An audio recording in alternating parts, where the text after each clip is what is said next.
राधे राधे, जय श्री श्याम गाइस। तो सुबह हो गई थी और हमारा ये नया व्लॉग में आप सभी का स्वागत है। और सुबह सुबह हम चल दिए थे एक बहुत ज़रूरी काम से। काम ये था कि हमारे जो छोटे वाले दादाजी हैं उनके बेटे गए थे जात लगाने के लिए। तो वहाँ से जब जहारवीर बाबा की जात लगाई जाती है तो दाल आती है सभी के यहाँ। तो दाल को हम बोलते हैं चाव। फिर चाव लेके हमें जाना था, लेकिन कुछ कारणों से मेरे घर में मेरे हस्बैंड और सभी ज़्यादातर बड़े लोगों को दिल्ली जाना पड़ा और मुझे मजबूरी में यहाँ चावल लेकर आना पड़ा। अकेले ही आना पड़ा क्योंकि घर में थोड़ी सी चाचा जी की तबीयत ठीक नहीं थी, तो उनको सभी लोग लेकर गए थे।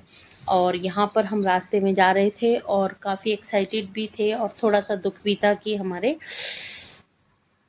परिवार में थोड़ा सा दिक्कत हो रही थी। और इसके बाद हमें ये यहाँ पर मेरठ में पहुँच गए हैं। अब मेरठ में पहुँचने के बाद बस हमें सीधी खतौली तक मिल गई थी, जहाँ मेरा गांव है। और ये देखिए गाइस, पहले हम जब छोटे छोटे थे गांव जाया करते थे 2 महीने की छुट्टी में। और गांव जाया करते थे, सभी लोग साथ खेलते थे, उठते थे, बैठते थे। और भाई खाना पीना हमें पता ही नहीं होता था कौन सा परिवार हमारा है, कौन सा दूसरे वाले दादाजी का, कौन सा तीसरे वाले दादाजी का। हमारे तीनों दादाजी एक ही मतलब घर तो 3 थे लेकिन सबके पास पास थे और चारों तरफ से वो घिरा हुआ रहता था। तो इस तरह से हम बड़े हुए, खूब मौज मस्ती के साथ। जैसे जैसे बड़े होने लगे वैसे वैसे सभी लोगों के घर अलग बनते चले गए। सबके परिवारों में बच्चे कामयाब होते चले गए और जितने कामयाब होते चले गए सभी में तू मैं होने लगी। कभी ज़मीन को लेकर, कभी किसी चीज़ को लेकर, लेकिन फिर भी बड़े बूढ़ों का तो प्यार बड़े बूढ़ों का ही होता है। और जब ये हमारे खुद के दादाजी और उनसे छोटे दादाजी और दादी जी दोनों भाई भगवान के पास जा चुके हैं। और ये सबसे छोटे वाले दादाजी हैं जो हम सबके प्यार का प्रतीक है और भाई इस पूरे परिवार को संभाले हुए हैं। और ये देखिए हमें टिर्री भी मिल गई थी, टिर्री सॉरी ई रिक्शा जिसे बोलते हैं। अब ऐसी हैबिट इसलिए पड़ी क्योंकि यहाँ आते ही सब लोग उसे टिर्री बोल रहे थे। तो गाइज़ यहाँ ये 3 ट्रेन के ट्रैक और बन गए थे। पहले एक ही होता था और काफ़ी लंबा लंबा जाम भी लग जाता था। जाम तो अब भी लगता है, लेकिन ये देखिए हमें बहुत अच्छा लग रहा था। और ये कोई पुल सा भी बन रहा था, फ्लाईओवर इसके ऊपर से निकलने के लिए बन रहा था।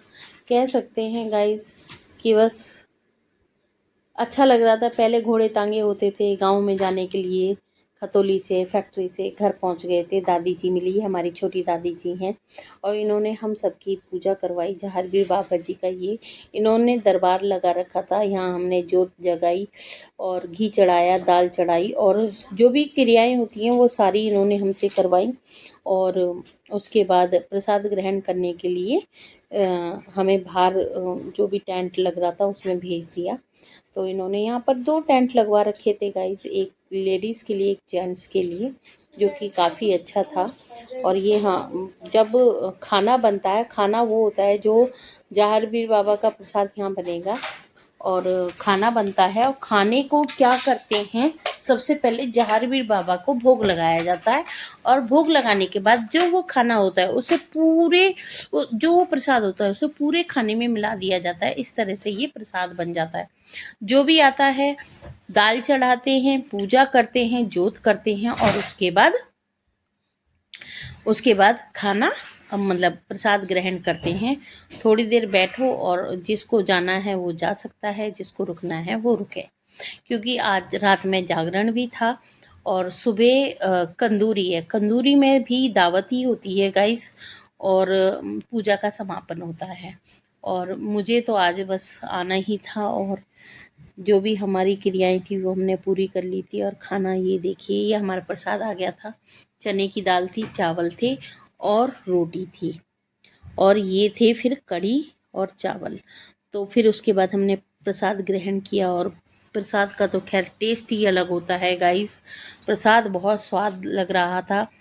और यहाँ ढोलक वाले थे जो ढोलक बजाते रहते हैं सारा दिन, उनको भी वो लोग खाना खा रहे थे यहीं पर।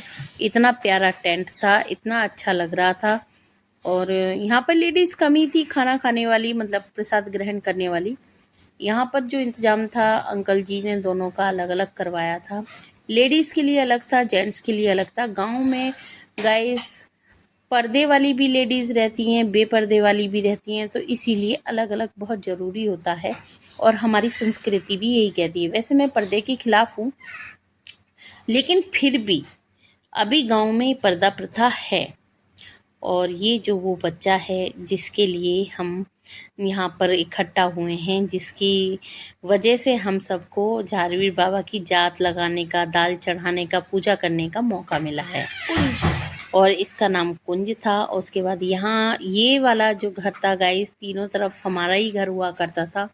अब यहाँ पर सिर्फ एक ही चाचा जी हमारे रहते हैं और बाबा जी रहते हैं, और सब लोग चले गए हैं बाहर। ये दूसरा घर है, और यहाँ हमें ये है हमारा दूसरा घर जो आगे से, लेकिन हमारे पास टाइम नहीं था, हम निकल लिए यहाँ पर। और जो सबसे पहले हमने दाल चढ़ाई थी, ये इस मंदिर में चढ़ाई थी, लेकिन बारिश की वजह से हम इसका व्यू ले नहीं पाए। फिर आगे चले तो हमें फाटक बंद मिले और ट्रेन भी आने वाली थी, तो छोटी वाली गुड़िया ने पहली बार ट्रेन देखी, इतने करीब से पहली बार देखी। हम तो खैर पहले से देखते ही भी आ रहे थे, तो काफ़ी अच्छा लग रहा था, बहुत अच्छा लग रहा था। बहुत दिनों बाद इतना खुला खुला और अच्छा, मतलब बाहर का निकलो तो ये सब चीज़ें, हर गांव का नज़ारा अलग होता है, तरीका अलग होता है। तो जैसे जैसे मतलब शहर बदलते चले जाते हैं, पहनावा, रहन सहन के स्तर में कमी आ जाती, मतलब अलगनेस आ जाती है। उसके बाद जैसे ही हम सड़क पर पहुँचे, हमें बस मिल गई थी। तो ये बस हमें मोदीपुरम उतारने वाली थी, और मोदीपुरम से हमने ले ली थी दूसरी बस। और ये है वो हमारी दूसरी बस जो हमें मोदीपुरम से मिली थी। और यहाँ ये बस थोड़ी सी नीची थी, जिसे कहते हैं एसी बस थी, लेकिन इसमें ये नहीं पता चल रहा था कि कौन सी जगह आ गई है और कौन सी जगह नहीं आई है।